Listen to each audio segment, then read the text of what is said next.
Hey, good morning. Coffee Cup Chronicles. Day 44, and it's Friday. Not that it matters much to us retired people.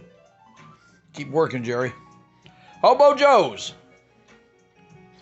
A cute little restaurant. Yeah, there's coffee in there. See there? There you go. Cottonwood, Arizona. What in the world were you doing in Cottonwood, Arizona, in the middle of the Sedona Valley? Well, I got to tell you, I got a friend there. Well, she was there. She's now married to Larry and living up in Lewiston, Idaho. Not Lewiston, the other side of the river. Clarkston, Washington. Went to see her years ago on the way through.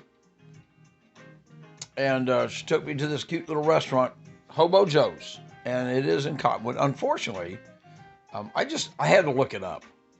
It's permanently closed. I guess that's a classic now, huh? Hey, maybe I could sell that on the internet. No, too many memories.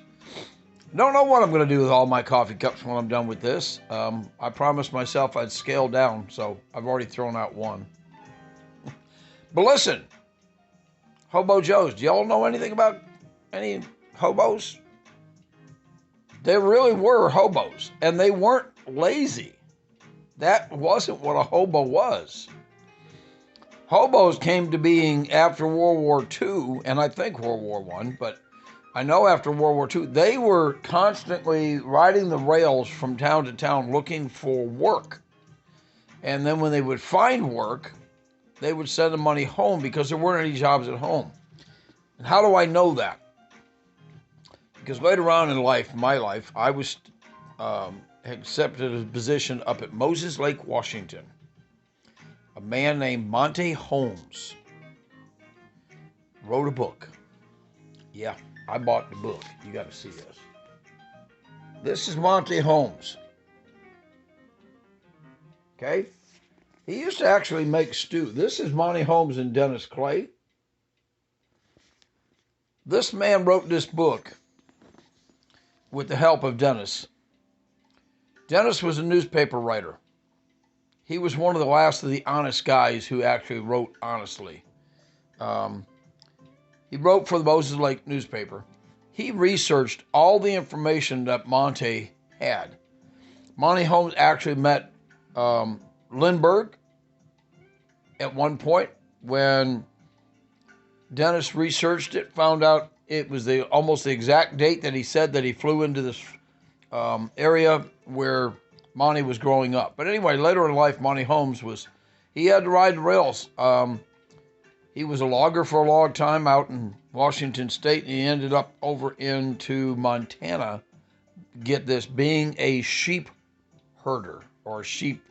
I don't recall what they were doing, what the word was for them. But he actually lived in a covered wagon, had a dog, had a Winchester 30-30, and was watching over a bunch of sheep during the wintertime. Honest. It's in the book. Dennis researched it. But that's hobo.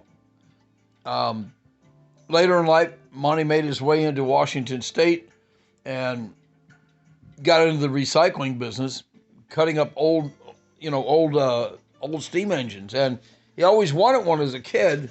And that's actually his steam engine. He actually kept that one. So, this is a cool book if you can find this. Monty Holmes. It's one of the things in my life that I'm so glad happened to me, that I met a real hobo. Because probably like most of you, thought a hobo was just a bum riding the rails. No, not so. But thank you, Jackie, for introducing me to Hobo Joe's.